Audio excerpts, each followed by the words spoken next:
자, 한번 갈라디아서 오늘 한번 읽고 집에 가겠습니다. 자, 이제 책을 마무리하는 입장에서 사람들에게서 난 것도 아니요, 사람으로 말미암은 것도 아니요. 처음부터 되게 부정적이죠. 그잖아요. 뭔가 약간 강박이 있는 사람 같잖아요, 그죠? 편지가 부드럽지가 않아. 오직 예수 그리스도가 그를 죽은 자 가운데 살리신 하나님 아버지로 말미암아 사도된 바울. 누가 물었어요? 근데 이렇게 길게 자기 자신을 설명하죠. 이건 뭐냐 하면 우리가 지금까지 설교를 5번 들었듯이 이 상황과 관련이 있어요. 무슨 상황이었습니까? 예루살렘 교회 할례파들이 가가지고 역성교를 한 거예요. 그러니까 믿음도 필요하지만 할례도 필요하다. 그렇게 얘기를 한 상황인 거예요. 그런데 얘네들이 어디서 왔다고요? 예루살렘 교회에서 왔죠. 바울은 안디옥 교회 출신이죠. 정통성이 달라요. 토대가 다르단 말이에요. 송태우 목사님 얘기하는 거랑 조영기 목사님 얘기하는 거랑 김예한 목사가 얘기하는 거 완전 다르잖아요. 그죠? 고기를 끄떡하시면 정말 긍정을 해버린 건데 어쨌든 이제 그 무게가 좀 다르잖아요. 그죠? 무게가. 그래서 이제 바울은 우리가 생각하는 것보다 이때 당시에 토대가 정통성이 약한 사람이었어요. 그러니까 지금 이 갈라디아서를 읽어갈 때 여러분들이 바울이 자기 자신을 자랑한다고 생각하면 안 돼요. 그러니까 자기의 정통성을, 사도된 정통성을 주장하는 이유는 자기가 지금부터 증명하고자 하는 복음과 긴밀하게 연결되어 있기 때문입니다. 다른 말로 하면 바울의 정통성을 인정하는 것은 곧 바울이 전했던 복음을 인정하는 것과 동격이에요. 그러니까 그 두 개를 같이 가는 겁니다. 그래서 이제 1장 1절에서 자기에 대한 서술을 이렇게 길게 하는 거예요. 자기는 사도가 어떻게 됐다? 근데 다른 서신들을 읽어보면 바울은 자기 소개할 때 생략을 하거나 이렇게 뭐 공적인 자기 위치를 강조하면서 가지 않습니다. 진짜 편지처럼 아주 친밀하게 그렇게 가는데 여기서는 죽은 자 살리신 아버지로 말미암아 사도된 바울은 안 친하죠. 함께 있는 모든 형제와 더불어 갈라디아 여러 교회들에게 우리 하나님 아버지와 주 예수 그리스도로부터 은혜와 평강이 있기를 원하노라. 이거는 익숙한 편지 양식. 4절. 이제 진짜 중요한 그리스도께서 하나님 곧 우리 아버지의 뜻을 따라 이 악한 세대에서 우리를 건지려고. 이제 답을 알고 있죠. 이 악한 세대 무슨 세대예요? 오늘 그거 그렇죠.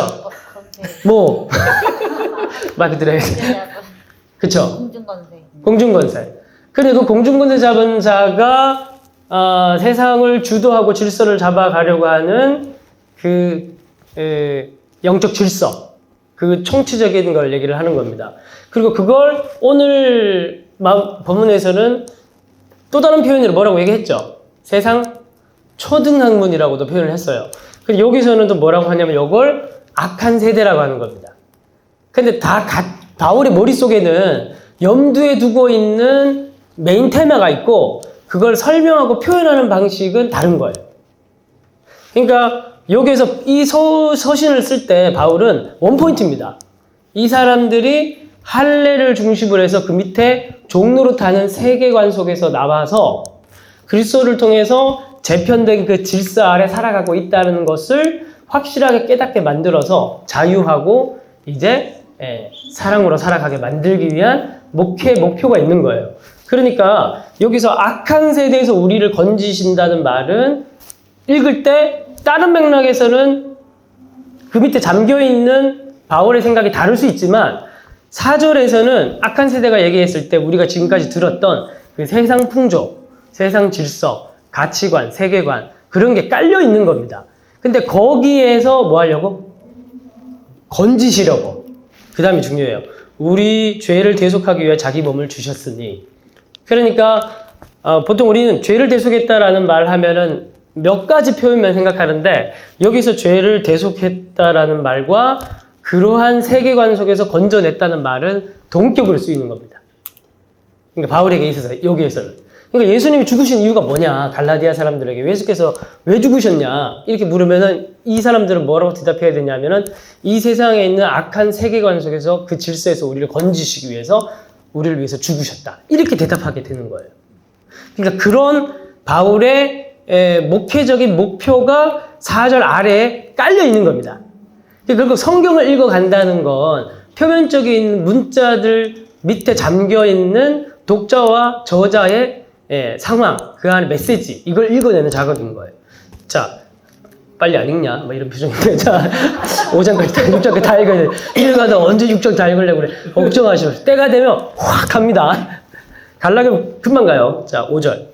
영광이 그에게 세세토록 있을지어다. 아멘. 자, 이제 뭐 한 단락 끝났죠. 자, 6절. 점점 깊이 들어가는 거예요. 그리스도의 은혜로 너희를 부르신 일을 이같이 속히 떠나. 다른 복음, 여기서 그럼 다른 복음은 뭘 얘기하는 걸까요?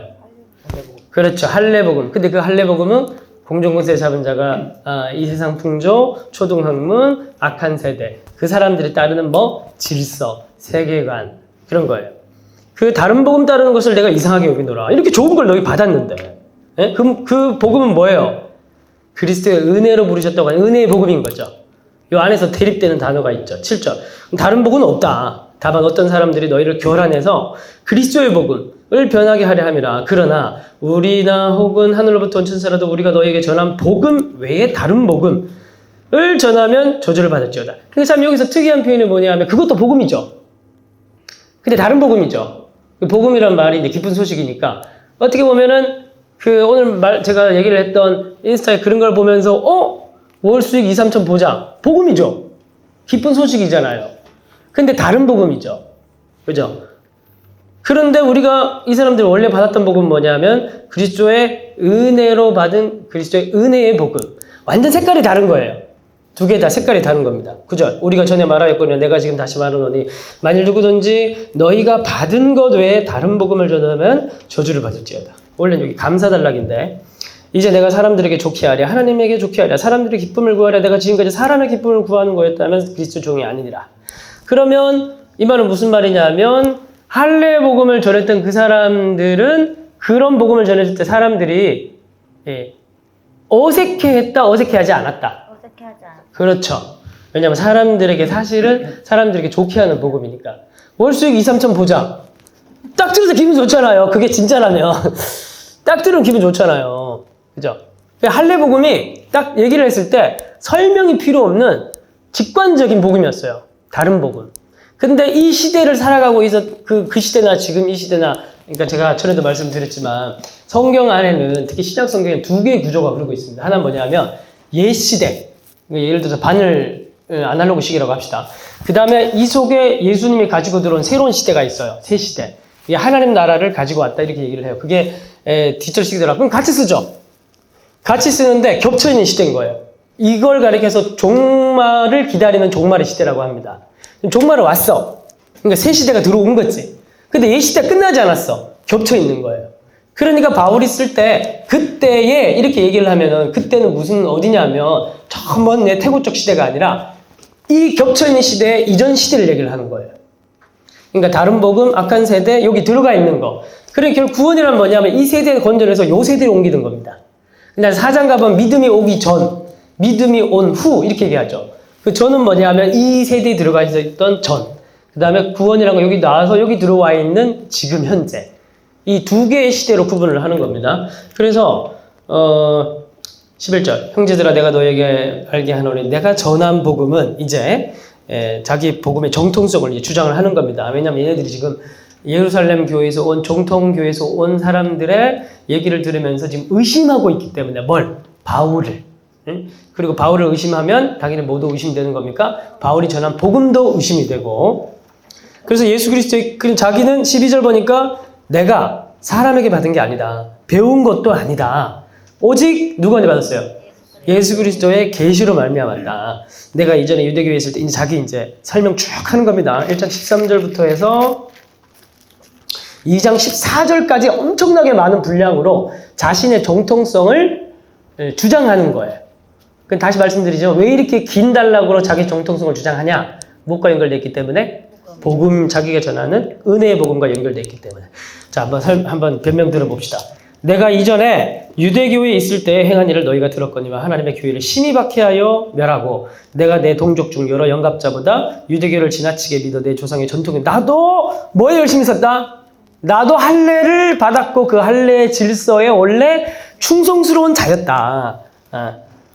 신천지에 빠졌다 이제 나도 왔으니까 나 그 신천지 내가 확실하게 잘 알고 있다. 뭐 이렇게 얘기하는 건 좀 비슷한 것 같아요.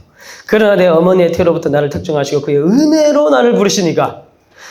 그러니까 하나님이 깨닫게 하지 않으면 절대 깨달을 수 없었던 내가 그의 아들을 이방에 전하게 하기 위해 그를 내 속에 나타내시기를 기뻐하였을 때 내가 고혈과 의논하지 아니하고 나보다 먼저 사도된 자를 만나려고 예루살렘으로 가지 아니하고 제가 전에 설명했죠.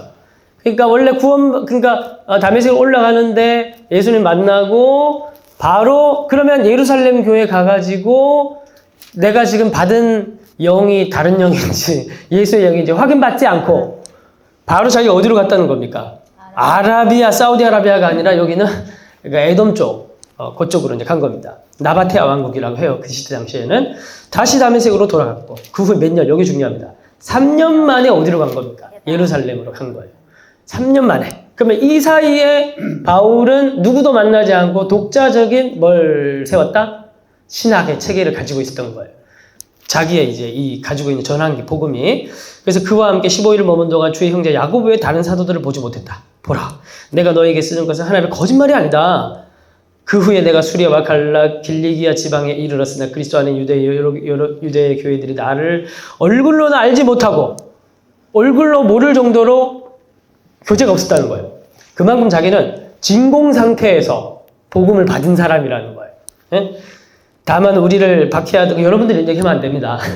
바울만 가능한 얘기예요. 다만 우리를 박해하던 자가 전에 멸하던 그 믿음을 지금 전한다음을 듣고 이 사람들의 예루살렘 교회에 있었던 사람들은 바울에 대한 정보가 끊겼죠.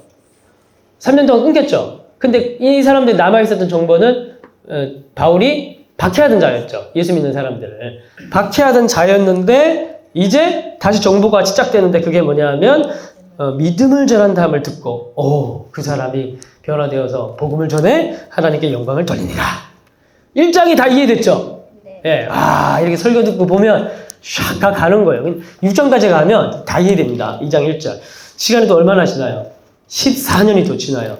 내가 바나바와 함께 디도를 데리고 다시 예루살렘으로 올라갔나니 계시를 따라 올라가 내가 이방 가운데 전파하는 복음을 그들에게 제시하되. 그러니까 이제 독립적인 관계라는 거예요. 예루살렘 교회와 나는 복음으로서 내가 그들 밑에 들어가 있는 사람이 아니라 그들과 동급이라는 거예요. 그죠? 그래서 제시를 한 겁니다. 내가 복음, 나 이방 가운데 현재 전도하면서 이런 복음을 전하고 있어. 이렇게 얘기를 한 거예요. 내가 다름질하는 것이나 다름질한 것이 헛되지 않게 하려 함이라. 그러나 나와 함께 있는 헬라인 디도까지도 억지로 할례를 받게 하지 아니하였으니 이제 14년 후에 예루살렘 갔는데 디도는 헬라인이기 때문에 이 예루살렘 교회 있는 유대인들이 거부할 수 있기 때문에 그래서 할례를 받고 가는 게 문제도 없고 말썽도 일어나지 않을 것 같았지만 나는 이방 가운데 전파하는 이 복음을 유대인에 있는 예루살렘 유대인 성도들에게 설명해야 됐는데 이걸 방해받지 않기 위해서 이 설명을 이방 가운데 전파했던 이 할례 복음이 아니라 언제나 믿음만으로 100% 가능한 이 복음을 괜히 디도에게 할례를 행하고 갔다가 오해할 수 있잖아요. 그래서 일부러 안 했다는 거예요. 일부러. 5절. 그들에게 우리가 한시도 복종하지 아니하였으니 이는 복음의 진리가 항상 너희 가운데 있게 하려 함이라. 결국엔 이 너희는 누구예요? 독자들이죠. 결국 이방인 너희들을 위해서 내가 이걸 하지 않았다. 유력하다는 이들 중에 본래 어떤 이들이 내게 상관이 없으며 하나님은 사람을 외모로 취하지 아니하시나니 유력하다는 이들 중에 하고 갈로 쳤으니까 그 다음 넘어가요. 유력한 이들 중에 저 유력한 이들은 내게 의무를 더하여 준 것이 없다. 이 의무는 뭐냐면은 이방인에게 할례를 반드시 당신은 베푸십시오. 복음을 전할 때. 그런 의무를 얘기하는 겁니다. 그런 의무를 내한테 얘기해 준 게 없다. 도리어 그들은 내가 무할례자에게 이방인들에게 복음 전함을 맡은 것이 베드로가 할례자에게 맡음과 같은 것을 보았고 베드로는 유대인들에게 바울은 이방인에게 그렇게 사역적 동급이라는 걸 인정하게 되었고 보게 되었고 베드로에게 역사하사 그를 할례자의 사도로 삼으시니가 또한 내게 역사하사 나를 이방인의 사도로 삼으셨느니라. 누가 인정했다는 거예요? 예루살렘 교회가 인정했다는 거고. 9절.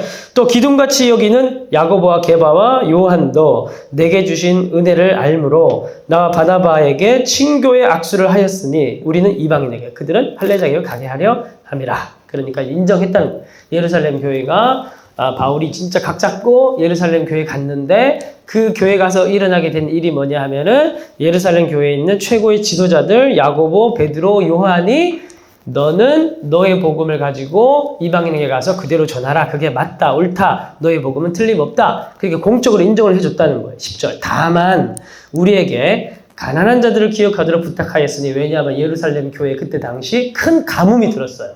그래서 바울이 돌아다닐 때마다 예루살렘 교회를 위해서 연보를 걷죠. 이것은 나도 본래부터 힘써 행하여 왔는데 걔들이 또 부탁한 거다. 11절. 그러니까 이제 바울이 여기에서도 보면 내가 쉽게 산 게 아니고 내가 원래 하던 거였는데 얘네들이 말을 덧붙인 거다. 그렇게 얘기를 하는 거예요. 주도권을 잃지 않는 겁니다. 11절. 우리가 잘 알고 있는 그 에피소드죠. 그래서 이제 시간이 지났어요. 게바가 이제 온 거죠. 아까는 바울이 예루살렘 갔고, 그죠? 거기서 인정받았고, 그리고 이제 이번에는 베드로가 바울이 있는 안디옥 교회로 온 에피소드인 거예요. 왔는데 책망받을 일이 있기로 내가 그를 대면하여 책망하노라. 이제 요를 잘 알고 있는 이야기예요. 야고보에게서 온 어떤 이들이 이르기 전에 베드로가 와 있고 야고보에서 왔다는 거는 할레파 수장 야고보에서 온 어떤 이들이 이르기 전에 게바가 이방인과 함께 먹고 있다가 이방인은 누구예요? 안디옥 교회 성도들 함께 이제 밥을 잘 먹고 있다가 그들이 오매 그가 할례자들을 두려워하여 떠나 물러가매 남은 유대인들도 같이 떠나가요. 그리고 바나바도 그들의 외식에 유혹돼서 떠나가요. 다 이제 숟가락 놓고 들어간 겁니다. 이방인 그리스도만 남아 있는 거예요. 머쓱하게. 그리고 이제 이 상황을 누가 보고 있어 지금? 바울이 뚜껑 열린 상태에서 보고 있었죠. 그리고 14절. 그러므로 나는 그들이 복음의 진리를 따라 바르게 행하지 아니함을 보고 모든 자 앞에서 게바에게 이르되 네가 유대인으로서 이방인을 따르고 유대인답게 살지 아니하면서 무슨 말일까요? 네가 유대인으로서 이방인을 따르고 유대인답게 살지 아니하면서 뭐예요? 이 사람들이 오기 전까지의 행동. 졸리죠? 자, 톤을 너무 일정한 톤으로 계속 얘기하는 게 죽을 것 같죠? 자, 정신 한번 차리시고. 그러다 입신합니다. 자, 119 못 불러요. 자, 정신 차리시고. 자, 그래서 유대인으로서 이방인을 따르고 유대인답게 살지 아니하면서 유대인답게 살지 않는다는 말 나쁜 말이 아니에요. 조금 전까지는 이방인들과 함께 뭐 하고 있었다? 밥 먹고 있었다는 거예요. 근데 어찌하여 억지로 이방인을 유대인답게 살려 하는 말은 무슨 말일까요? 근데 네가 이제 밥 숟가락 놓고 들어갔으니 이방인들 보고 뭐라고 무언으로 압박을 준 겁니까? 할례 받으라는 거예요. 이해가 되죠? 예. 야, 이때까지 이거 계속 읽었는데 이해 못했죠? 그죠? 솔직히 얘기해보세요. 계속 안 읽어서 모르겠어요. 잠 깬다. 네. 약간 맥락을 알고 읽으니까 이해가 되죠? 네, 이해가 되잖아요. 그죠? 상황이 이해가 돼요. 근데 저도 사실 옛날에도 저도 14절을 그냥 처음에 읽었을 때 무슨 말인지 한참 생각했어요. 한참 생각하고 찾아봐 주석 보니까 더 모르겠고 걔들은 말을 더 어렵게 하는 애들이야. 그래서 나중에 맥락을 다 살펴보고 하니까 이게 이제 이해가 되더라고. 이게 그 말이에요. 응? 너는 이제 이방인처럼 살면서 이제 넌 유대인이 아닌데 이방인과 함께 밥을 먹으면 이방인인 거예요. 유대인도. 유대인도 아니고 베드로도. 근데 이제 그렇게 했으니 남아있는 사람은 이제 유대인답게 살라고 한 무언의 압박인 거죠. 그래서 15절. 우리는이라고 얘기할 때 이렇게 인칭대명사가 변할 때는 이제 긴장을 해요. 이 우리는 누구를 얘기하는 우리인가? 이 우리는 누굴까요? 유대인들이죠. 베드로, 바나바, 바울 이런 우리를 얘기를 하는 거예요. 그래서 우리는 본래 뭐예요? 본래 유대인이다. 이방 죄인이 아니다. 유대인 입장에서 이렇게 얘기를 하는 거예요. 근데 사람이 어렵게 되는 것은 율법의 행위로 말미암이 아니요 오직 예수 그리스도를 믿음으로 말미암은 줄 끊고 알므로는 누가 아는 거예요. 그러니까 지금 주어 동사를 다 끊어놨어요. 제가 방금. 우리는 본래 유대인이다. 사람이 어렵게 되는 것은 율법의 행위가 아니요 오직 예수 그리스도를 믿음으로 말미암은 줄. 그 다음에 안다. 이거 누가 안 거예요? 우리가 안 거죠. 이 우리는 누구예요? 베드로, 바울 이런 사람들이 안 거예요. 우리도 그리스도 예수를 믿나니 이는 우리가 율법의 행위로서 그래 믿음으로서 의롭다 함을 얻으려 함이라. 이걸 자기네들이 안다는 거예요. 다 알지 않냐 이 얘기하는 거예요. 그거 어떻게 알았을까? 이 뒷장 넘어가면 나오는 성령입니다. 똑같이 성령 받지 않았냐? 그래서 너희들 알지 않냐? 그래서 우리가 그 성령 받고 믿음으로 의롭다함을 얻는다는 거, 그래서 율법의 행위는 성령을 받는 순간 무의미하다라는 거 우리가 알지 않냐? 이 얘기예요. 유대인들 얘기를 하는 거예요. 그래서 율법의 행위로는 의롭다는 유체가 없느니라 우리가 알고 있다. 17. 만일 우리가 그리스도 안에서 의롭게 되려 하다가 죄인으로 드러나면 그리스도께서 죄를 짓게 한 자는 결코 그럴 수 없느니라. 그래서 결국 믿고 난 이후에 또 할례를 받아야 한다 그러면은 갑자기 죄인 되는 거예요. 그죠? 믿고 난 이후에 딱 이방인들을 받는데 할례를 안 받았어. 그럼 할례를 받게 하면은 믿었는데도 죄인인 거죠. 그죠? 그 얘기를 하는 겁니다. 몇 절 했죠? 17절. 그죠? 결코 그럴 수 없다. 말이 되냐? 그 말이에요. 말이 되냐? 18절. 만일 내가 헐었던 것을 다시 세우면, 율법을 다시 세우면, 율법의 질서를 다시 세우면 내가 나를 범법한 자를 만드는 것이다. 왜냐하면, 그렇게 해서, 믿었는데, 할례를 못 받았으니까. 그러면 범죄자네, 계속. 범죄자를 양성한다는 거예요. 19절. 내가 율법으로 말미암아 율법에 대해 죽었나니, 결국 이제 나오는 거예요. 이제 실천적 권면. 앞에는 교리적 이야기였고, 그 다음에 뭘로 나가냐면, 하나님에 대하여 살려 함이라. 내가 그리스도와 함께 십자가에 못 박혔나니? 라고 얘기하니, 이 십자가에 못 박힌 건 뭘까요? 그렇죠. 이전에 살았던 자기의 옛 질서를 못 박은 거예요.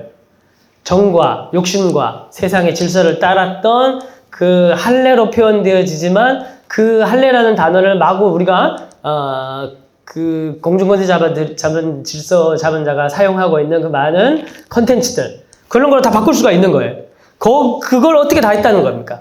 자기는 이제 못 박혔나니 이제는 죽어 없어진 거예요. 그러니까 옛 시대에서 살아가는 자기는 없어진 거예요. 근데 이제 내가 사는 것이 아니라 내 안에 그리스도께서 사시는 것이라. 이제 내가 육체 가운데 사는 것은 나를 사랑하사 나를 위하여 자기 자신을 버리신 하나님의 아들을 믿는 믿음 안에 사는 것이다. 그러니까 이렇게 새롭게 나오는 단어가 나오면 이제 좀 이제 새롭게 봐야 되는 겁니다. 앞에 1장에서는 그리스도의 복음을 얘기할 때 은혜의 복음이라고 얘기를 했죠. 은혜의 복음이라고 은혜란 말이 들어갔죠. 20절에서는 또 그리스도에 대한 얘기를 또 새롭게 하면서 이걸 뭐라고 얘기합니까? 나를 사랑하사라고 얘기하죠.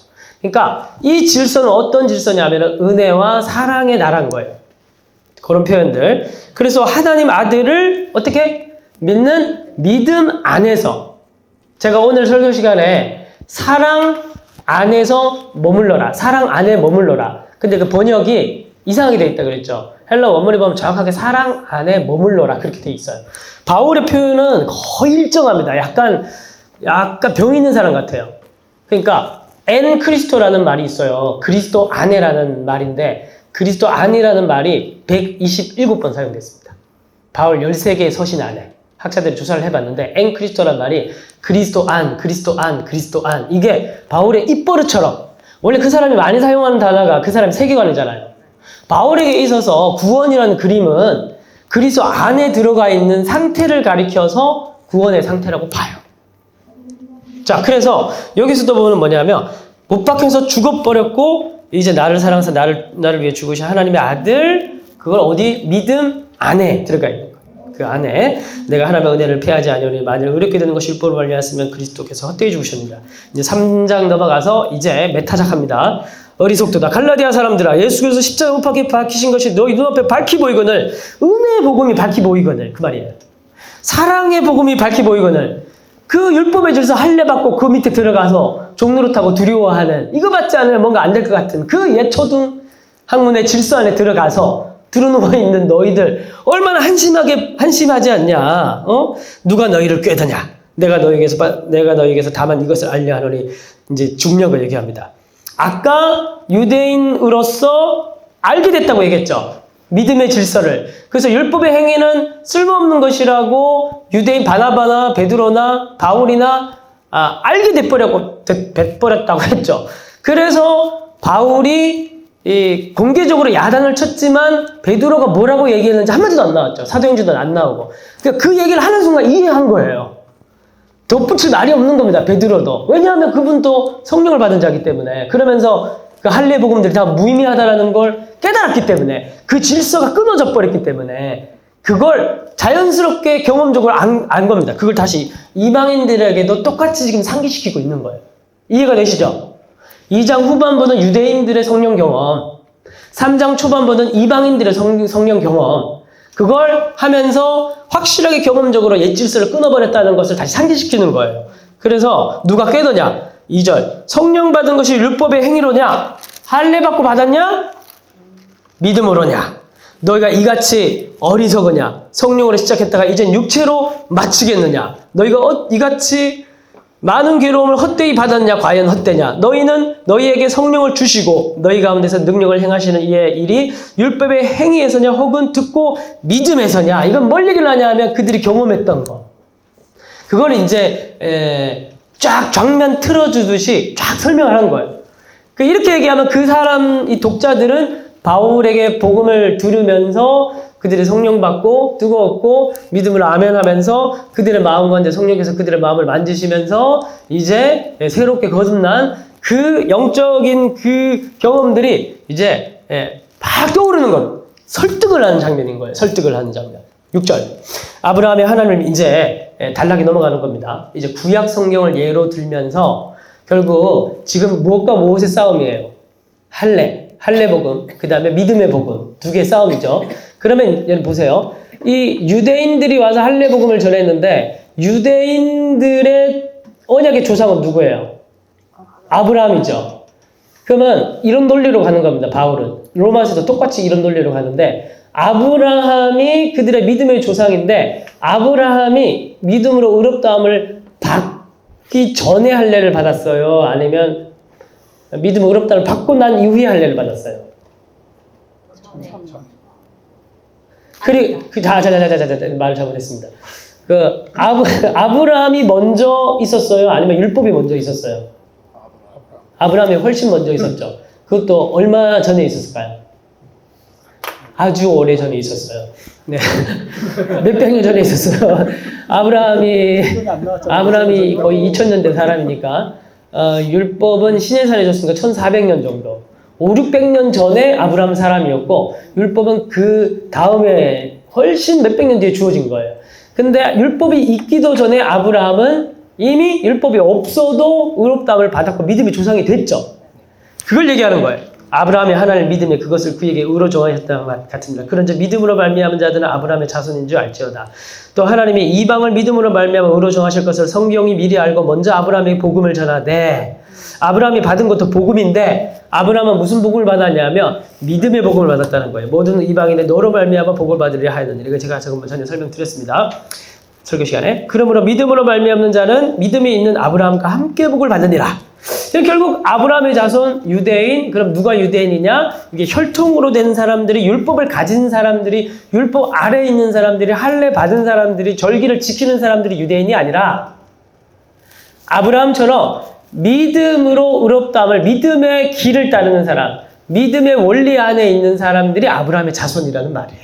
혈통이 아니라. 그러니까 예루살렘 교회에서 왔다고 해서 쫄 필요가 있다 없다? 없다는 거예요. 왜냐하면 처음부터 하나님께서 자기 백성 삼는 것은 혈통이 아니었기 때문에. 그럼 이제 유대인 다 필요 없어지는 거예요. 예루살렘 교회 다 필요 없어지는 겁니다. 믿음의 질서로 다시 세우는 거예요. 10절. 무릇 율법 행위에 속한 자들은 저주 아래 있나니 기록된 바 누구든지 율법책에 기록된 대로 모든 일을 행하지 않은 자는 저주 아래 있는 자라 하였습니다. 결국 율법의 아래 있는 자, 아브라함의 믿음의 질서 아래에 있는 자, 이거 구분을 해버린 겁니다. 아브라함은 율법과 상관없는 사람을 만들어버리는 거예요.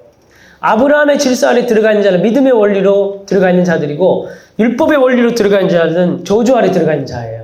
그래서 갈라디아서 1장 시작할 때 다른 복음을 전하는 자는 저주를 받는 자들 이렇게 얘기를 한 거예요. 자, 그리고 11절. 또 하나님께서 아무도 율법으로 말미암아 의롭게 되지 못할 것이 분명하니 이는 의인은 믿음으로 말미암아 살리라 하였음이니라. 이거 이제 하박국 말씀에도 있고, 율법은 믿음에서 난 것이 아니니 율법을 행하는 자는 그 가운데서 살리라 하였느니라. 그리스도께서 우리를 위하여 저주를 받은 바 되사 율법의 저주 아래 저주에서 우리를 속량하셨으니 기록된 바 나무에 달린 자보다 저주 아래인 자라 하였음이니라. 이는 그리스도 예수 안에서 아브라함의 복이 이방인에 미치게 하고 또 우리로 하여금 믿음으로 말미암아 성령의 약속을 받게 하려 함이라. 그래서 결국 하나님께서 율법의 길을 통해서 구원의 길을 이신 게 아니고 아브라함이 믿음으로 의롭다함을 받았고 그 믿음의 길을 예수께서 새 언약을 통해서 연결해서 그 밑으로 들어가서 믿음으로 구원을 받게 만들게끔 하나님께서 구원의 길을 그렇게 세팅을 하시고 이 길만 열어놓은 이유는 뭐냐 하면 그 그 길 끝에 뭐가 있기 때문에요? 성령. 그쵸? 이제 대충 길이 이제 약간 순서가 좀 보이죠? 구원이라는 걸 구원받았다라고 얘기를 할 때 어떤 논리 종교로, 기승 종교로 가는지. 그죠? 네. 그래서 성령의 약속. 그죠? 이게 뭐라는 거예요? 그러니까 유대인들은 할래! 이렇게 얘기를 하면 아니다. 바울은 뭐라고 얘기하는 거예요? 성령! 이렇게 얘기를 하는 거예요. 그 결국에는 사람이라는 게 증명하라 그러면은 네가 뭐 예수님은 그때 당시에는 하나님의 백성, 누가 하나님의 백성에 대한 논쟁에 치열했으니까 원래는 유대인들이 자기들만 하나님의 백성이라고 주장했잖아요. 근데 이제 그리스도가 오셔가지고 이제 거기서 뭐 이렇게 또 새로운 파가 생기고 했으니까 그러면 유대인들 중에서도 예수 믿고 이방인들 중에서도 예수 믿었는데 이제 약간 논쟁이 붙는 시대인 겁니다. 이 시대는. 그럼 누가 하나님 백성이냐 이렇게 얘기하니까 유대인들은 자기네들은 계속 살아왔던 전통이 있으니까 할례도 필요하고 왜냐면 아브라함부터 쭉 내려오는 거니까 그렇게 생각했으니까 할례도 필요하고 이방인 들어왔으니까 믿음도 필요한 거야. 이렇게 얘기를 한 거예요. 근데 이제 바울은 이거를 이제 딱 잘라내고 이거를 저주의 아래, 이거는 은혜의 아래 시대를 완전히 잘라버리는 겁니다. 완전히 잘라버리면서 그러면 결국 표지가 뭐냐? 네가 하나님의 백성이라는 증거가 뭐냐? 이게 굉장히 사람에게 중요한 거잖아요. 내가 예수 믿었던 표징은 어디 있어? 증거 대봐. 교회 다녀. 왜 교회 다니는 건데 사기친 애들 많이 봤는데 이제 이렇게 얘기하면 교회 다닌다고 다 하나님의 백성은 아니라는 그 말에 반박할 그게 없는 거예요. 그잖아요. 그러면 이제 오늘날 사실 이게 유효한 질문과 논쟁이 되는 겁니다. 뭐냐 하면 성령이라고 얘기를 하는 거예요. 바울은 심플하게 유대인도 믿음으로 성령 받고 하나님 백성 됐고 이방인도 믿음으로 예수 믿음으로 선물로 성령 받아가지고 하나님 백성 됐고 성령으로 다 끝났다. 여기 내용에 대해서 더 자세한 게 궁금하시면 사도행전을 보면 됩니다. 사도행전에서도 사마리아 성에서 붕 일어나고 하니까 예루살렘에 있는 사람들이 일단은 빌립 집사 이 사람들이 박해가 일어나가지고 사마리아 가서 복음 전하고 하니까 이거 사마리아 왜 가냐 이러면서 막 그 안 논쟁이 일어났었거든요. 근데 베드로를 파송했어요. 베드로랑 그 요한이랑 파송을 했는데 딱 가서 보니까 지금 사마리아 사람들에게 하나님께서 뭘 열어보내주셨어요. 이 사람들 성령을 받은 게 증거가 보이는 거야. 그리고 예루살렘 교회 가지고 사마리아 사람들에게도 성령을 주셨더라. 그리고 무언 그러면서 이제 딱 일단락되는 그런 이야기가 사도행전에 나옵니다. 그러니까 그건 사실 이 부분은 오늘날에도 굉장히 많이 착각하는 부분이에요. 오늘날에도 그 역사는 늘 반복되는데 오늘날도 우리가 교회에 이렇게 왔다 갔다 하고 막 신앙생활하고 특히 모태신앙들이 많아지고 있는 요즘 복음 3대, 4대, 5대 전 3대인데 많게는 5대까지 있을 수도 있겠죠. 그쵸? 그렇게 되면은 이제 이거는 이제 하나의 형식주의적 루틴이 생기는 겁니다. 그 자손 대대로 내려가면서 더 익숙해질 거예요. 더 익숙해지면서 그 다음에는 이게 형식화된 종교 생활을 하면서 자기 안에 본래의 역동성, 성령의 역동성을 잃어버리게 되는 결국 형식과 역동성 사이에서의 그 긴장이 계속 일어나게 될 겁니다. 지금도 이제 많이 심화되고 있는데. 근데 결국에는 그러면 그런 논쟁이나 뭐 그런 부분들이 있으면 그럼 뭐가 하나님 백성의 증거냐라고 얘기했을 때 1답은 성령이 되는 겁니다. 예나 지금이나 변함없이. 자, 15절. 그럼 또 성령 받은 증거는 뭐냐? 이런 논쟁으로 들어가면 또 달라져.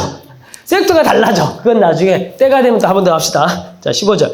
형제들아, 내가 사람의 예대로 말하노니 사람의 언약이란 저간을 아무도 피하거나 더하거나 하지 못하느니라. 이 약속들은 아브라함과 그 자손에게 말씀하신 것인데 여럿을 가리켜 그 자손들이라 하지 아니하고 한 사람을 가리켜 내 자손이라 하였으니 곧 그리스도라. 이건 무슨 말이냐면 창세기에 보면 아브라함에게 하셨던 약속. 내 자손 이런 얘기 하죠. 자손을 주겠다. 그리고 그 자손들을 통하여서 열방에 복이 되게 하겠다. 그 약속을 하셨잖아요. 근데 그때 창세기 본문을 보면 그게 단수형입니다. 자손들이라고 하지 않고 단수형으로 자손이라고 되어 있습니다. 그걸 이제 바울이 가지고 와서 이렇게 해석을 하는 거예요. 그 사람이 결국 그리스도다. 이렇게 얘기를 하는 거예요. 내가 이것을 말하노니 하나님께서 미리 정하신 언약을 믿음의 언약이죠. 아브라함에게 하셨던 언약, 믿음의 언약, 믿음의 원리, 믿음으로 구원받는 원리. 그걸 430년 후에, 430년이었구나. 430년 후에 생긴 신의 산 아래에서 받았던 율법이 이걸 폐하지 못하는 거예요. 그 율법은 중간에 끼어든 것일 뿐인 겁니다. 그 그 말은 무슨 말이에요? 이 율법은 누구를 위한 법이라는 거예요? 유대인. 그죠? 이 율법은 보편적 적용 가능한 법이 아니라 유대인들에게 그 시대 당시에 특수한 상황 속에 들어온 거라는 겁니다. 18절. 만일 그 유업이 율법에서 난 것이면 약속에서 난 것이 아니니라. 그러나 하나님이 약속으로 말미암아 아브라함에게 주신 것이라. 그런즉 이제 궁금해지죠, 사람이. 이 얘기를 딱 들으면 그럼 율법 뭐하러 주셨대? 그잖아요. 왜 그 저주 뭐 이렇게 얘기하니까 안 좋게만 계속 얘기하니까 그 안 좋은 걸 왜 주셨대? 이스라엘 백성한테? 그렇게 생각할 수 있단 말이에요. 자, 보세요. 율법은 무엇이냐? 범법함으로 더해진 것이라. 이스라엘 백성들이 악하고 또 이스라엘 백성들이 가나안 땅에 살아갈 기준이 필요하니까 천사를 통하여 한 중보자의 손을 베푸신 것인데 약속하신 자손이 오기 전까지 이제 주어진 거예요. 이스라엘 백성들에게. 근데 결국 그 중보자는 한 편만 위한 것이 아니나 하나님은 한 분이시라. 그러면 율법이 하나님의 약속들과 반대되는 것이냐? 그렇게 생각할까봐. 나쁜 것이라고 생각할까봐. 그래서 이 본문 가지고 설교 한번 했었죠. 근데 오해를 풀려고 하는 거예요. 혹시 잘못 이해할까봐. 그럴 수 없다. 율법도 하나님 주신 거죠. 그러니까 율법도 나쁜 건 아닌데 그럴 수 없느니라. 그 다음 중요한 게 이거예요. 여기에서 갈라집니다. 왜 성령이고 왜 율법인지. 보세요. 만일 능히 살게 하는 율법을 주셨다는 의가 반드시 율법으로 말미암았으래요. 무슨 말이냐면 율법을 주셔가지고 그래서 그 율법 안에 질서 아래 들어가면 율법이 그 아래 들어온 사람들에게 마음을 새롭게 하고 능력을 줘가지고 사랑으로 살게 만드는 하나님 백성으로 만드는 구약에서부터 선지자들로부터 예언되어져 왔던 그 능력의 컨텐츠라면 율법을 통해서 구원받았을 것이다. 근데 율법은 나쁜 건 아니지만 뭘 못해요? 사람을 살릴 능력은 없는 거예요. 그러니까 도구적 존재라는 거예요. 아, 제 설교 생각나죠, 이제. 벌써 2주밖에 안 됐건만. 2주 전에 제가 했던 설교가 이 설교인 거예요. 예? 그러니까 결국에는 모든 건 다 도구고 왜 예수밖에 없고 왜 성령밖에 왜 예수밖에 없냐면 예수 안에 들어가야 성령이 있는 거예요. 그리고 왜 율법이 아니라 성령이냐 하면 성령은 살리는 영인 거예요. 그래서 부활절날 봤죠? 예수님을 죽음 가운데 살리신 것도 누가 살렸어요? 하나님의 영이 살렸다고 얘기를 하죠. 그러니까 성령은 철저하게 무슨 영입니까? 하나님의 능력이 나타나는 영인 거예요. 그래서 그 능력을 어떻게 하냐면은 사람을 영을 살리고 육을 살리는 거예요. 근데 누구는 뭘 못해요? 율법은 그걸 못하는 거예요. 돈 같은 경우도 마찬가지죠. 율법을 돈으로 바꿔버리면. 돈도 사실 사람을 살릴 수는 있긴 해요. 치료비가 없으면. 근데 사실 그것도 우리가 치료비를 내는 거지, 돈이 살리는 건 아니에요. 그죠? 돈으로 사람의 기술을 사는 거죠. 필요한 물건을 사는 거고. 그게 사실 모든 건 다, 도구적이고, 그것 자체로가 능력을 가진 거는 본질적으로 들어가 보면, 그건 사랑입니다. 성령이고, 본질로 들어가 보면. 그래서 이런 이제 훨씬 이제 더 본질적인 얘기로 이제 쑥 들어가는 겁니다. 이제부터 22절. 그러나 성경이 모든 것을 죄 아래 가두었으니 이는 예수 그리스도를 믿음으로 말미암아 약속을 믿는 자들에게 주려 함이라. 자, 이제 율법은 그렇게 예수님이 오기 전까지 기다리고 있었고 결국 율법도 그런 도구적 예수님을 바라보는 도구적 역할을 하면서 결국 그 아래 이렇게 하라 마라 얘기가 있었고 그렇게 표식을 주면서 뭔가 바라보게 하는 거예요. 할례 같은 것도 그렇고 율법도 조항들을 보면서 이걸 어떻게 하면 이 본질들을 내가 할 수 있을까? 그렇게 하면 진짜 의사가 와야 되는데 그래서 그걸 계속 바라보고 있는 거예요. 그래서 23절에 온 거예요. 근데 예수님이 와야 되잖아요. 근데 뭐가 왔다고 합니까? 믿음이 오기 전 이렇게 얘기하죠. 예수님이란 이런 말, 예수란 말을 빼버리고 뭘 넣습니까? 믿음이란 말을 넣죠. 근데 원래는 뭐가 들어가야 맞아요? 예수님. 근데 왜 예수라고 안 쓰고 믿음이라고 썼을까요? 지금 바울은 두 질서를 얘기를 하고 있는 거죠. 믿음의 질서와 율법의 질서. 그러니까 지금 설득을 강화하기 위해서 믿음이란 단어를 예수란 말을 빼버리고 쓴 거예요. 이해가 되죠, 이제? 왜 이런 말을 썼는지. 믿음이 오기 전, 그러니까 전, 후, 시대 구분. 그 전 시대는 무슨 시대예요?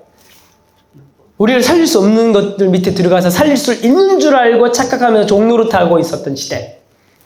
어리석도다 이렇게 얘기하는데 우리는 몰라서 그 안에 들어가서 어리석게 종노릇하고 있었던 시대. 우리는 율법 아래 메인바되고 계시될 믿음의 때까지 갇혔느니라. 알기 전까지는 계속 당하고 살죠.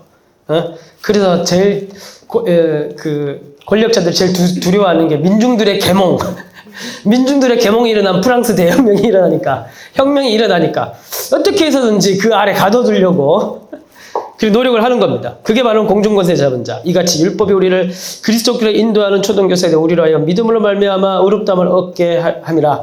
그 다음에 뭐예요? 믿음이 온 후, 그 다음에 우리가 어디 있지 않아요? 초등교사 아래 있지 아니하도다. 너희가 다 믿음으로 말미암아 그리스도 예수 안에서 하나님의 아들이 되었으니 누구든지 그리스도와 합하기 위해 세례를 받은 자는 그리스도로 옷 입었느니라. 옷 바꿔 입은 거는 신분 상승. 그때 당시에는 아들이 되면 세마포 옷을 입히고 입을 옷을 바꿔 입어요. 그래서 장자의 옷이 다르고 막내의 옷이 다릅니다. 그 시대 당시에는. 그래서 요셉이 무슨 옷을 입었어요? 채색 옷을 입었죠. 그게 장자권을 상징을 하는 거예요. 그래서 옷을 바꿔 입었다는 건 뭐냐면 신분이 바뀌었다는 겁니다. 너희 유대인이나 헬라인이나 종이나 자유인이나 남자나 여자나 이게 바로 그 유명한 갈라디아서에 나오는 자유의 복음의 구절입니다. 이게 그 유명해요. 어느 대학인가 이 구절을 박아놨는데 돌에다가 너희는 유대인이나 헬라인이나 종이나 자유인이나 남자나 여자나 다 그리스도 안에서 하나다. 2000년 전에 요즘도 사실은 아직도 요즘 여성 상위 시대죠. 많이 바뀌었나요? 요즘도 아직까지 좀 그러는데 그죠? 2000년 전에 바울이 유대인이나 헬라인이나 종이나 자유이나 남자나 여자나 다 그리스도 안에서 하나다. 어마어마한 자유선언 아닙니까? 너희는 그리스도의 소유면, 것이면 곧 아브라함의 자손이다. 자손이다. 이제 이게 결론적으로 이걸 얘기하는 게 이제 이해가 돼버렸죠. 앞에서 설명했잖아요. 바울이 창세기를 설명하면서 이제 너희들 뭐한다? 약속대로 유업을 이을 자다. 하나님 나라를 상속하는 자들이다. 이방인들아. 이방인이라고 해서 유대인이 아니라고 해서 너희들 유대인 표지가 필요한 게 아니고 너희들은 성령을 통해서 그리스도를 믿고 믿음을 통해서 성령의 선물을 받고 이제 너희는 그리스도로 옷을 입으면서 너희들은 신분이 바뀌었고 이제는 종도 아니고 자유인도 아니고 유대인도 아니고 헬라인도 아니고 남자도 아니고 여자도 아니고 너희들은 그리스도 안에서 그리스도인이고 이 말을 다른 말로 하면 그리스도의 것이고 그래서 너희는 아브라함의 자손이고 혈통과 상관없이 그래서 너희는 하나님 나라를 상속했다.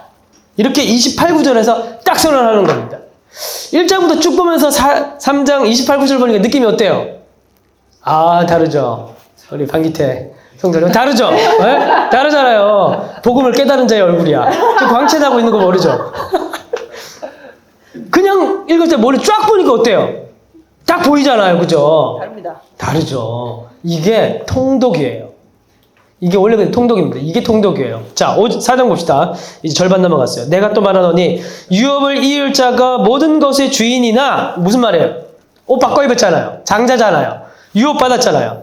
모든 것의 주인이지만 어렸을 동안은 종과 다름없어서 그 아버지가 정한 때 후견인과 청지기 아래에 있나니 이와 같이 우리도 어렸을 때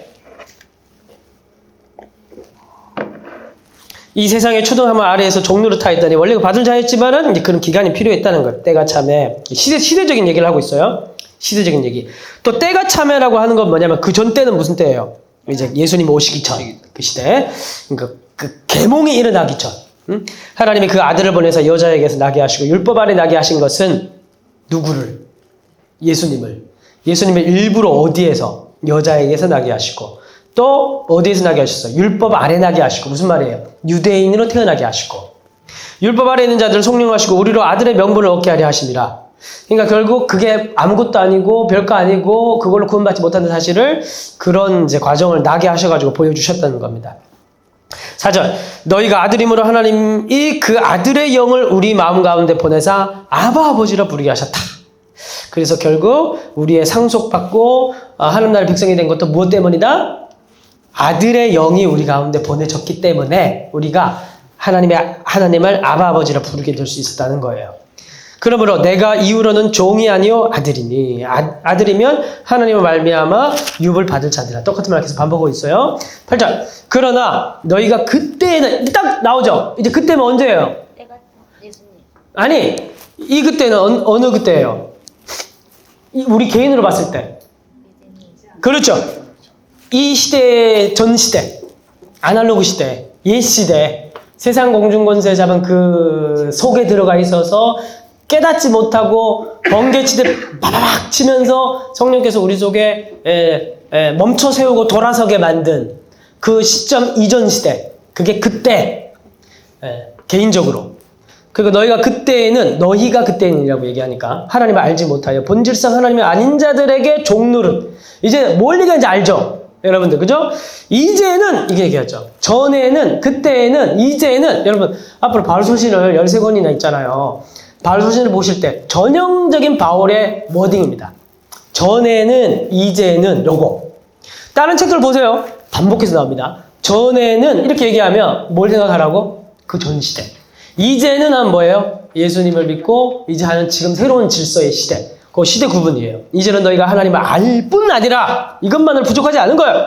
더욱이 하나님의 아신 바 되었거늘 어찌하여 더욱 약하고 천박한 초노 학문으로 돌아가서 다시 그들에게 종노릇을 하느냐. 이제 계속 반복되죠. 이제 다시 한번 설득하고 다시 처음으로 돌아왔어요. 너희가 날과 달과 절기와 해를 삼가 지키니 이거 어리석은 거 아니냐. 내가 너희를 위하여 수고한 것이 헛될까 두렵다. 형제들아, 내가 너희와 같이 되었은즉 너희도 나와 같이 되기를 구하노라. 무슨 말이에요? 내가 너희와 같이 됐다는 말은 뭐예요? 내가 이제 유대인이 아니라 난 이방인이다. 그래요. 근데 너희들은 지금 이방인인데 다시 유대인으로 돌아가려고 하고 있잖아요. 네? 그러니까 이 바울이 지금까지 했던 모든 일들이 다 허사로 돌아가는 것 같은 두려움이 느껴진 거예요. 목회적인. 그래서 너희는 나와 같이 되기를 구하노란 말은 무슨 말이에요? 나처럼 진짜 이방인이 되라는 거예요. 진짜 그리스도인이 되라는 거예요. 자유한 사람이 되라는 거예요. 너희가 내게 해롭게 되지 않을. 자, 이제 여기서 중요한 부분 나오는데, 자 보세요. 바울이 전했던 복음에 대해서 흔들리기 시작하면 바울과 갈라디아 교회 성도들과의 관계가 어떻게 될까요? 요건 제가 설교 시간에 못 다뤘어요. 원래 이 본문을 이번 주에 준비를 했다가 다음 주 한 번 더 갈라디아서를 한다고 하니까 조금 지겨워지더라고요. 그래서 바꿔서 이 본문을 준비를 했다가 오늘 설교 본문을 완전 바꾼 겁니다. 목요일 날. 근데 원래 요 단락도 되게 중요해요. 이건 뭐냐면 사랑과 복음의 관계예요. 그러니까 복음을 중심으로 해서 바울이란 목회자와 성도들과의 관계가 연결이 되어 있는데, 그런데 이 복음이 흔들리기 시작하면 바울과 성도들과 관계가 어떻게 될까요? 흔들리는 거예요. 근데 잘 보세요. 처음에 바울이 그들에게 완전한 복음을 전했을 때 그때 바로 일어난 사건이 뭐냐 하면은 갈라디아 교인들은 본지 얼마 되지도 않은 바울을 위해서, 바울이 그때 안질이 있었어요. 안질. 그래서 뭐 학자들은 안질이라고도 하고 간질이라고도 얘기를 하는데 둘이 뭐 글자는 비슷하니까 어쨌든 뭐가 그런지는 모르겠고, 어쨌든 안질이라고 칩시다. 그럼 이제 바울이 막 눈이 이래가지고 안 보이고 그랬던 것 같아. 이게 오늘날도 마찬가지지만 그 시대 당시에는 어때 강한 그리스적인 맥락에서 강하고, 그 그리스 애들 보면 동상 보면 다 뻘거벗고 있잖아요. 그죠? 몸을 숭성하는 철학적인 배경이 있잖아요. 그러니까 몸에 이상 있고 그러면 그걸 되게 오늘날보다 훨씬 더 그렇게 봤어요. 근데 바울이 이제 이래가 돌아다니니까 사람들이 이상한 사람이네. 그렇게 할 수 있었지만 바울을 그것까지 포용해주면서 바울을 사랑했어요. 어느 정도까지냐면 눈이라도 빼서 바울에게 줄 정도로 사랑했어요. 왜냐하면 완전한 복음을 들었기 때문에. 근데 이제 다른 복음을 들어가지고 어떻게 됐습니까? 관계가 서운해졌죠. 그 얘기를 하는 거예요. 자, 봅시다. 너희가 내게 그러니까 갈라디아 교인들이 내게 해롭게 하지 않았다. 우리는 너희들이 그 다른 복음을 듣기 전에는 나와 복음 안에서 얼마나 사랑했지 않냐. 얼마나 사랑했니. 그리고 그 다음에 자연스럽게 뭐로 넘어가는 거예요. 주제가. 사랑의 주제로 이제 넘어가는 겁니다. 요걸 해가지고 교두보로 삼고 바울은 믿음, 소망, 사랑 이런 식으로 가요. 바울의 서신들이. 그래서 마지막에 사랑으로 가는 거예요. 그 교두보 역할을 하는 겁니다. 내가 처음에 육체의 약함으로 말미암아 너에게 복음 전한 것을 너희가 안다. 너희를 시험하는 것이 내 육체에 있었다. 이것을 너희가 업신여기지 아니했다. 버리지도 아니했다. 오직 나를 하나님의 천사와 같이 또는 그리스도 예수와 같이 영접했다. 너희의 복이 어디 있느냐? 내가 너희에게 증언하노니 너희가 할 수만 있었더라면 너희의 눈이라도 빼어 내게 주었으리라. 그런즉 내가 너에게 참된 말을 하므로 원수가 되었느냐? 내가 너에게 복음을 전했기 때문에 원수가 되었느냐? 그들이 다른 복음을 전했던 사람들. 너희에게 대하여 열심을 내는 것은 좋은 뜻이 아니다. 오직 너희를 이간시켜 너희로 그들에게 대하여 열심을 내게 하려 함이라. 너희 자기 사람 만들려고, 자기 세력 넓히려고, 좋은 일에 대하여 열심으로 사모함을 받으면 내가 너희에게 대하였을 뿐만 아니라 언제든 좋다. 무슨 말이냐면 그냥 단지 선한 의도로 너희에게 좋은 일을 하는 사람들이 있다면 내가 시기하는 거 아니다. 누구든지 와서 너희들에게 좋은 일을 하고 좋은 복음을 전하고 바른 복음을 전한다면 내가 환영할 일이야. 내가 그걸 뭐하러 내가 그걸 반대하겠니. 시기하는 거 아니다. 나의 자녀들아. 바울 서신 중에 유일하게 나옵니다. 나의 자녀들아. 굉장히 따뜻한 표현이에요. 나의 자녀들아. 너희 속에 그리스도의 형상을 이루기까지 다시 너희를 위하여 해산하는 수고를 합니다. 내가 이제라도 너희와 함께 있어 내 언성을 높이려 함은 너희에게 의혹이 있습니다. 여러분들에게 뭔가 문제가 생겼기 때문입니다. 내가 이렇게 거친 필체로, 내가 거친 말투로 이렇게 편지를 쓴 이유는 그래서 결국 우리의 사이와 관계가 서운하게 되고 이렇게 안타까운 관계가 돼버린 거는 결국에는 복음 문제 때문입니다. 21절 내게 말하라. 율법 아래 입고하는 자들아, 율법을 듣지 못했느냐. 그러니까 율법을 듣지 못했느냐 말은 무슨 말이에요? 여기서는 모세 오경, 율법은 창출내민신 5권을 가리키거든요. 창세기 복문은 그래 기록된 바 이렇게 얘기하죠. 율법을 듣지 못했느냐, 창세기도 읽지 못했느냐, 기록된 바 창세기를 봐라. 아브라함에게 두 아들이 있었다. 하나는 여종, 하나는 자유 있는 여자에게서 낳다 하였으며 여종에게서는 육체를 따라 낳고 자유 있는 여자에게서는 약속을 말미암았느니라. 이것은 비유다. 그러니까 이 내 해석을, 비유란 말이 알레고리라는 말이에요. 여기 헬라어로. 그러니까 내가 지금 얘기하는 건 딱 내가 영적으로 해석하는 거니까 너무 확대해서 해석을 하려고 하지 말고 요 주제 안에서만 너희들 이해를 해라. 그러니까 이제 하갈과 사라와 하갈 얘기를 하는 겁니다. 여기서 이스마엘이 나왔고 이삭이 나왔죠. 근데 하나님께서 이스마엘은 아니라고 했죠. 이삭이 맞다고 했죠. 그러니까 이스마엘은 약속의 라인이 아닌 겁니다. 하나님의 길이 아닌, 그렇다고 걔가 나쁜 놈은 아니에요. 그러니까 그 길이 아닌 다른 길이라는 거예요. 지금 그 얘기를 하는 겁니다. 그래서 이 길은 무슨 길이라고 얘기하냐면 알레고리로 얘기를 하는데 요거는 자유의 자식들이 있는 길이고 요 다른 길은 그 자유와는 상관없는 길이라는 거예요. 그래서 이것은 이 여자들은 두 언약이라. 하나는 시내산으로부터 종을 낳은 자는 하갈이라. 이 하갈은 아라비아에 있는 시내산으로서 지금 있는 예루살렘과 같은 것이니 그가 그 자녀들과 더불어 종 노릇하고 오직 위에 있는 예루살렘은 자유자니 곧 우리 어머니라. 기록된 바 잉태하지 못한 자여 즐거워하라. 상고를 모른 자여 소리질러 외쳐라. 이는 홀로 사는 자의 자녀가 남편 있는 자의 자녀보다 마음이라 하였으니 형제들아 너희는 이삭과 같이 약속의 자녀라. 그러나 그때 육체를 따라 난 자가 성령을 따라 난 자를 박해한 것 같이 지금도 그러하다. 그러면서 이 본문을 가지고 이렇게 막 해석을 하는 겁니다. 그때 원래는 이스마엘 낳은 하갈이 낳죠. 하갈이 막 핍박하잖아요. 사라를. 너 애도 못 낳냐 막 그런 거 핍박하잖아요. 이제 그런 얘기를 하는 겁니다. 그래서 지금 바울도 누구의 자식입니까? 이삭의 자손이고 율법에서 예루살렘에서 건너와서 지금 흙탕물을 쳐가지고 관계를 나쁘게 하고 바울을 험담한 이 사람도 누구예요 지금? 하갈의 자식들이라는 거예요. 그러니까 예루살렘에 넌 정통받으라 하갈의 자식들을 만들어버리고 이제 너희들과 우리가 이삭의 자손이다. 이렇게 지금 얘기를 하는 거예요. 무슨 원리로? 믿음의 원리로 지금 설명하는 거예요. 30절. 그러나 성경이 무엇을 말하느냐? 여종과 그 아들을 내쫓으라. 이제 이 얘기하고 싶었던 겁니다. 그 사람들과 관계를 끊어라 그 말이에요. 여종의 아들이 자유 있는 자의 아들과 더불어 유업을 받지 못한다. 그런지 형제들아 우리는 여종의 자녀가 아니다. 자유 있는 여자의 자녀다. 그리스도께서 우리를 자유롭게 하려고 자유를 주셨으니 그러므로 굳건하게 서서 다시는 종의 멍에를 매지 말라. 하갈은 종의 아브라함이 종이었죠. 보라 나 바울은 너희에게 말하노니 너희가 만일 할례를 받으면 이제 진짜 중요한 거 나왔죠. 그러니까 결국 바울이 율법 행위 여러 가지 말을 표현하지만 결국 독자들에게 가장 큰 이슈는 뭐였냐면 할례였어요. 할례를 받느냐 마느냐가 가장 핵심 이슈였습니다. 그리스도께서 너에게 아무 유익이 없으리라. 내가 할례를 받는 각 사람에게 다시 증언하노니 그는 율법 전체를 할례를 받아서 너희들이 뭔가 약속의 자녀가 될 것 같으면 다 지켜라 이 말이에요. 근데 다 지키려고 한 게 아니에요. 이 사람들은 예루살렘 교회 사람들이 와서 그 야고보파가 와서 뭐라고 얘기했냐면 다 지키면 어차피 지들도 안 지키고 있으니까 할례라도 받아라 이렇게 된 거예요. 근데 바울이 뭐라고 했냐면 그렇게 할례 받아가지고 너희들이 약속의 자녀가 될 것 같으면 다 지켜야 되지 않냐? 그게 맞지 않냐? 합리적이지 않냐? 이렇게 얘기를 하는 거예요. 율법 안에서 의롭다만 얻는 자는 너희는 그리스도 안에서 끊어지고 은혜에서 떨어진 자로다. 우리가 성령으로 믿음을 따라 의의 소망을 기다리나니. 성령을 받고 믿음의 원리를 따라 살아가면서 의의 소망은 뭐예요? 마지막 주님 앞에 섰을 때 너 의롭다. 너 제대로 살았다. 너 바른 길 안에 걸어왔다. 넌 내가 만든 길로 왔다. 이번에 굉장히 중요한 포인트입니다. 자, 또 한번 환기. 지금 여러분 또 입신 두 번째 드릴게요. 괜찮아. 너 비몽사몽간 듣는 거지. 자, 취중진담 하는 거고. 자, 자, 그래서 이게 뭡니까? 우리가 이번 주 통독을 했을 때도, 원래 잘 보세요. 사울이 의도가 선했어요. 의도 자체는. 사울이 아말렉 전투 끝내고 살진 소와 양을 남겨두고 사무엘이 왜 남겼냐 이러니까 하나님께 기름진 양과 그걸로 제사 지내려고 남겼다.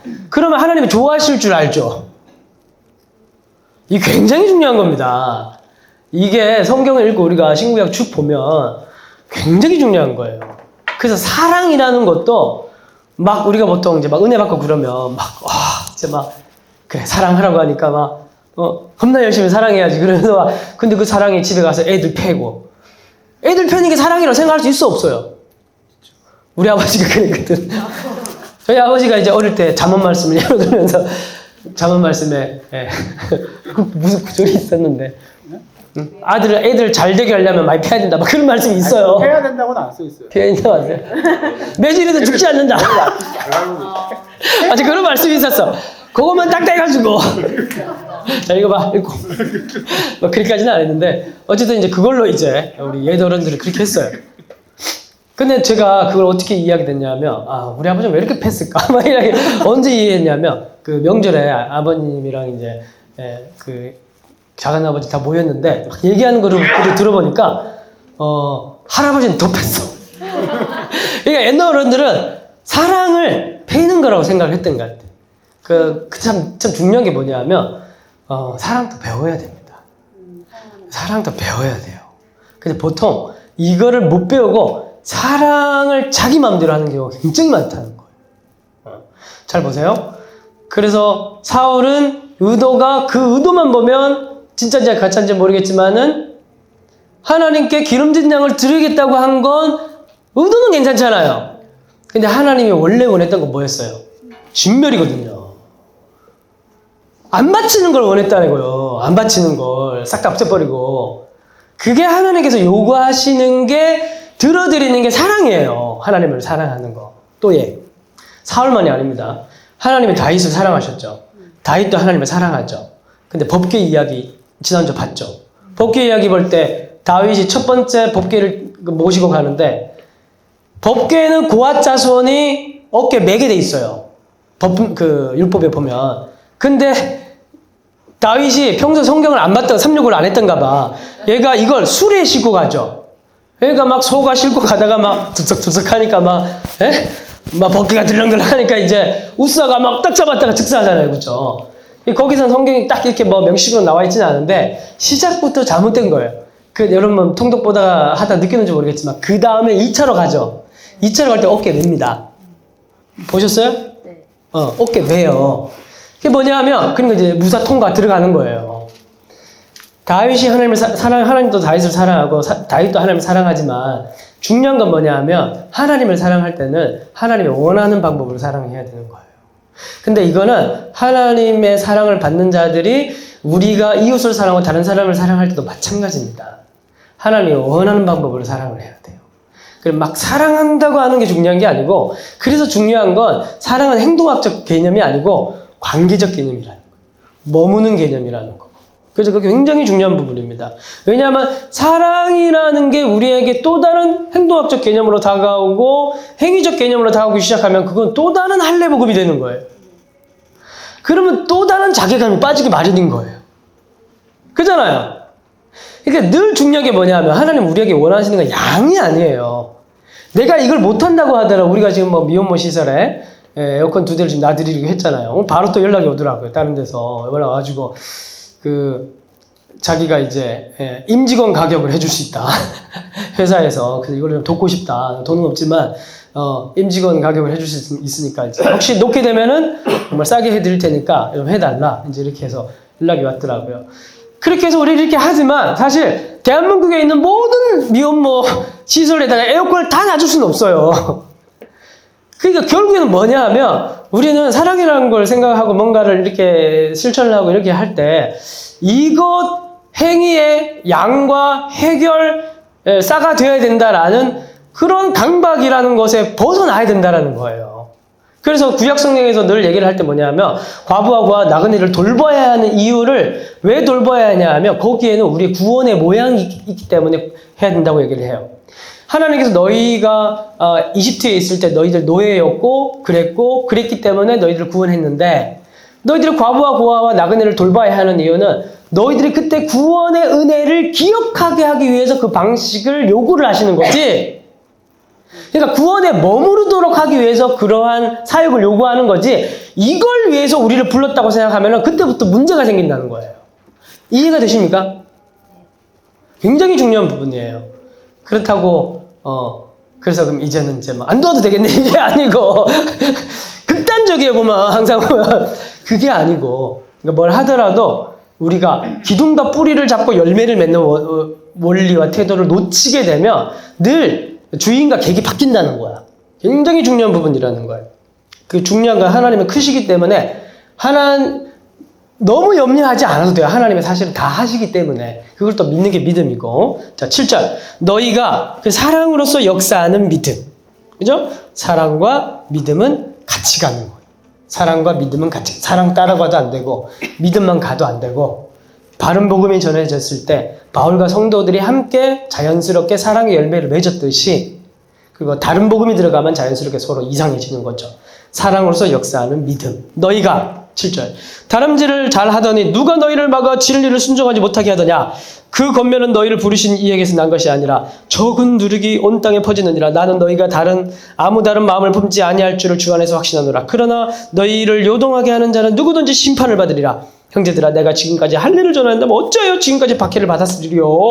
유대인들에게 말이 얻어 터졌잖아요. 그리하였으면 십자가의 걸림돌이 제거되었으니 너희를 어지럽게 하는 자는 스스로 베어버리기를 원하노라. 형제들아, 여기서 스스로 베어버리다고 할 때 이 배다라는 동사가 할례 받을 때 표피 제거하잖아요. 그 배다라는 단어와 같은 단어입니다. 그러니까 지금 언어 유희예요. 너희들이 그 할례를 받지 말고 그 사람들을 할례해버리라는 거예요. 그 사람들을 잘라내버리라는 거예요. 바울이 되게 수사가 되게 뛰어난 양반이에요. 이 양반이. 스스로 베어버리라. 이 말은 그거 베지 말고 그거 베라. 형제들아, 너희가 자유를 위하여 부르심을 입었으나 그러나 그 자유를 이제는 다음 주제로 넘어갑니다. 육체의 기회로 삼지 말고 오직 사랑으로 서로 종노릇하라. 온 율법은 이웃사랑하기를 내 자신같이 하라 하신 말씀이 이루어졌나니 만일 서로 물고 먹으면 피차 멸망할 것 조심하라. 내가 너희에게 이르노니 너희는 이제 사랑 얘기했죠? 사랑 종노릇하라고 얘기했죠? 그러면 이제 자연스럽게 되더니 그럼 내가 어떻게 사랑할 수 있을까? 물론 믿음의 뿌리를 두고 그 다음 믿음의 뿌리를 두고 이렇게 나가면 되는 건가? 아니에요. 뭐가 더 필요하냐면 성령을 의지하셔야 돼요. 16절 내가 너희에게 이르노니 이는 성령을 따라 행하라. 그리하면 육체의 욕심을 이루지 아니하리라. 육체의 소욕은 성령을 거스르고 성령은 육체를 거스르는 이 둘이 서로 대적함으로 너희가 원하는 것을 하지 못하게 하려 함이라. 너희가 만일 성령의 인도하신 바가 되면 율법 아래 있지 아니하리라. 육체의 일은 분명하니 음행과 더러운 것과 호색과 우상숭배, 주술과 원수명과 분쟁과 시기와 분쟁과 당쟁과 분열과 이단과 투기와 술취함과 방탕 또 그와 같은 것들이라. 전에 너에게 경계한 것 같이 경계하노니 이런 일을 하는 자들은 하나님 나라를 유업으로 받지 못할 것이요 오직 성령의 열매는 사랑 제일 먼저 나오고 그 밑에 다 종속 개념 희락, 화평, 오래 참음, 자비, 양선, 충성, 온유와 절제는 이 같은 것을 금지할 법이 없느니라. 그리스도 예수의 사람들은 육체와 함께 그 정욕과 탄심을 십자가에 못 박았느니라. 만약 우리가 성령으로 살면 성령으로 행할지니 헛된 영광을 구하여 서로 노역하거나 서로 투기하지 말지니라. 그걸 뭘로 맞추는 겁니까? 사랑과 사랑을 가능하게 만드는 성령의 역사에 의존할 것을 요구하는 말로 끝나는 거예요. 6장 형제들아, 사람이 만일 무슨 범죄한 일이 드러나거든 신령은 너희는 온유한 심령으로 그런 자를 바로잡고 너 자신을 살펴보아 너도 시험을 받을까 두려워하라. 이제는 약간 이제 출구모색. 그 앞에서 할례 받은 사람들도 있고 뭐 이런 문제들이 많이 생겼잖아요. 이렇게 해서 말로 끝내버리면은 뭔가 좀 편지가 따뜻하지가 않잖아. 앞에 막 저주하면서 시작했는데 마지막에 훈훈하게 이제 마무리하려고 하는 거예요. 그래서 이제 그런 일도 있었는데 나는 사람 너무 삿대질하지 말고 저 자식 죽은 할례 받았네. 바울 소신 받고 나는 할례 안 받았는데 막 이러면서 그럴 수 있으니까 그러지 말고 중요한 건 너 스스로를 살피라는 말이야. 시험 받지 않도록 너희가 짐을 서로 져라. 그리하여 그리스도의 법을 성취하라. 그러니까 사랑이란 말로 다른 말을 하면은 뭐냐 하면 서로에게 짐을 지우는 게 아니고 서로의 짐을 더는 게 사랑이라고 얘기할 수 있어. 만일 누가 아무것도 되지 못하고 된 줄로 생각하는 사람은 스스로 속임이라. 각각 자기 일을 살펴라. 그리하면 자랑할 것이 자기에게는 있어도 남에게는 있지 아니하리니 각각 자기의 짐을 줄 것이라. 가르침을 받는 자는 말씀을 가르치는 자 모든 좋은 것을 함께하라. 뭐 좋은 거 있으면 나눠주세요. 저 좀 나눠주세요. 스스로 속이지 말라. 하나님은 업신여김을 받지 아니하니 사람이 무엇으로 심든지 그대로 거두리라. 자기의 육체를 위하여 심는 자는 육체로부터 썩어질 것을 거두고. 여기 육체는 뭐예요? 할례를 심으면 할례가 나온다는 거예요.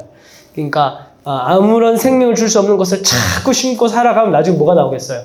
생명 없는 게 나오는 거예요. 그 말을 하고 있는 거예요. 그러나 성령을 위하여 심는 자는 성령으로부터 뭘 거둬요? 생명. 왜? 성령은 생명의 영이기 때문에. 우리가 선을 행하되 낙심하지 말지니 포기하지 아니하면 때가 이름에 거두리. 이거 뭔 말 얘기하는 거예요? 지금 뭘 얘기하는 거예요? 성령으로 믿음을 따라 의의 소망을 기다리나니. 아까 5장 봤죠? 그 말을 지금 풀어 설명하는 거예요. 성령을 따라 사랑으로 성령으로 믿음을 따라 의의 소망, 종말.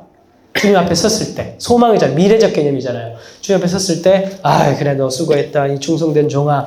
그래 나는 너와 함께 잔치에 참여하리. 이 미래 소망 때가 이름에 거두리라. 그 하나님의 그 따뜻한 영적 그걸 우리가 마지막에 받게 된다. 그러므로 우리는 기회에 있는 대로 모든 이에게 착한 일을 하되 더욱 믿음의 가정들에게 할지라. 내 손으로 너에게 이렇게 큰 글자로 쓴 것을 보라. 이 큰 글자 썼다는 말은 무슨 말? 그때는 대필이 유행했거든요. 근데 이거는 바울이 직접 내가 그냥 나에 관한 말을 누가 쓴 것도 아니고, 그리고 이 말은 내가 직접 불러주고 대필과로 하여금 썼는데 마지막에 이 글자만은 바울이 이걸 쓴 거예요. 내 필체다. 내 필체니까 이거는 내 서신이 확실하다. 그 말인 거예요. 무릇 육체의 모양을 내려하는 자들이 억지로 너에게 할례를 받게 하면 그들이 십자가로 말미암아, 이게 마지막 마무리는 결론이기 때문에 전체 축약입니다. 너희에게 할례를 받게 하면, 결국 문제는 뭐였냐면 할례였어요. 할례를 받게 하면 그들이 그리스도의 십자가로 말미암아 박해를 면하려 한 뿐이라. 이해가 돼요? 유대인들이잖아요. 그래서 그때 당시에 그리스도인은 유대인들 중에서 그리스도인은 핍박을 받았잖아요. 근데 얘네들이 예수도 믿고 할례도 받아야 된다 그러면은 또 다른 종파지, 또 다른 종교가 아닌 거예요. 유대인들 안에서. 그러니까 예루살렘의 다른 유대인들로부터 핍박을 안 받을 수가 있는 겁니다. 그러니까 얘네들도 어떻게 보면은 그 핍박을 면하기 위해서 복음을 교묘하게 왜곡시킨 거예요. 그죠? 편하게 예수 믿으려고 한 겁니다. 그래서 할례를 받은 그들이라도 스스로 율법은 지키지 아니하고, 그러면 다 지켜야 되는데 안 지킨단 말이지. 너희에게 할례를 받게 하려 하는 것은 그들이 너희의 육체로 자랑하려 함이라. 결국 자기 사람 만들려고. 그러나 내게는, 바울 자신은 우리 주 예수 그리스도의 십자가 외에는 자랑할 것이 없다. 그리스도로 말미암아 세상이 나를 대하여 십자가에 못 박히고 내가 또한 세상을 대하여 그러하다. 여기서 세상이란 개념은 뭘까요? 바로 세상적 질서 안에서 자랑할 수 있는 모든 것. 인스타에 올렸던 양 3,000마리, 염소 1,000마리, 그거예요. 그걸 바울이 자랑할 게 있어 없어요? 많지만 다 십자가에 못 박아서 다 나에겐 아무것도 아닌 가치가 돼버렸다. 그 얘기예요. 그래서 15절 다 같이 읽어보겠습니다. 시작. 할례나 무할례가 아무것도 아니로되 오직 새로 지으심을 받는 것만이 중요하다. 요게 갈라디아에서의 핵심입니다. 결론 대장 구절입니다. 그래서 결론은 뭐냐 하면 할례 받으려면 받아라. 받은 사람은 그거 지우려고 애쓸 필요 없다. 무할례 또 받아야 될 필요도 없다. 무슨 말이냐? 할례나 무할례나 다 그냥 그걸로 자랑할 거 없다는 거예요. 오직 뭐가 중요한 거예요? 새 창조. 성령을 통해서 마음이 새롭게 창조되어서 하나님을 향해서 열려있고 세상을 향해서도 사랑의 질서 안에서 열려있는 새로운 질서 안에 살아가는 새로운 사람. 그러니까 갈라디아서를 보니까 이 갈라디아서는 무슨 이야기예요? 두 개의 질서의 이야기인 거예요. 그죠? 무릇 이 규례를 행한 자에게 하나님의 이스라엘에게는 평강과 긍휼이 있을지어다. 이후로는 누구든지 나를 괴롭히지 말라. 내가 내 몸에 예수의 흔적을 지니고 있노라. 형제들아, 우리 주 예수 그리스도의 은혜가 너희 심령에 있을지어다. 아멘.